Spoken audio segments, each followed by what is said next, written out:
తిరుపతి జిల్లా కోట పట్టణంలో వెలిసి ఉన్న శ్రీ శ్రీ శ్రీ కోటమ్మతల్లి ఆలయ ప్రాంగణంలో శ్రీ సీతారామ ధార్మిక సేవా సంస్థ ఆధ్వర్యంలో 16 మందికి గొడుగులు పాదరక్షలు అందజేశారు. తిరుపతి జిల్లా వాకాడు మండలం బాలిరెడ్డిపాలెం గ్రామంలోని శ్రీ పట్టాభిరామాలయం కేంద్రంగా నిర్వహిస్తున్న శ్రీ సీతారామ ధార్మిక సేవా సంస్థ ఆధ్వర్యంలో ఉత్తమ నెల్లూరు గ్రామానికి చెందిన విశ్రాంత ఉపాధ్యాయులు ఆవుల సుబ్బయ్య కోటమ్మ దంపతుల ఆర్థిక సహకారంతో 10,000 రూపాయలు విలువ చేసే గొడుగులు పాదరక్షలను శ్రీ షిరిడి సాయి అక్షయ సేవా సమితి సంస్థ అధ్యక్షులు అల్లం రమణయ్య, ప్రగతి విద్యా సంస్థల అధినేత పసుపులేటి కిషోర్, పెళ్లూరు కోటేశ్వరరెడ్డి, వెంపులూరు బాబురావు, కంచి పన్నగసాయి చేతుల మీదుగా అందజేశారు. ఈ సందర్భంగా పలువురు మాట్లాడుతూ ఆర్థికంగా వెనుకబడిన పురోహితులకు ఇలాంటి సేవా కార్యక్రమాలు చేయడం అభినందనీయమన్నారు.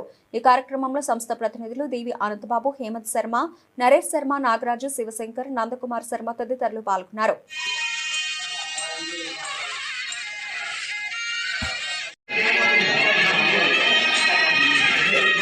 शिवो नाम रूपा वक्रतुंड महाकाय कोटिसूर्य समप्रभा या देवी सर्वभूतेषु मातृरूपेण संस्थिता नमस्तस्यै नमस्ते नमस्नमस्तम् ॐ जातवेदसे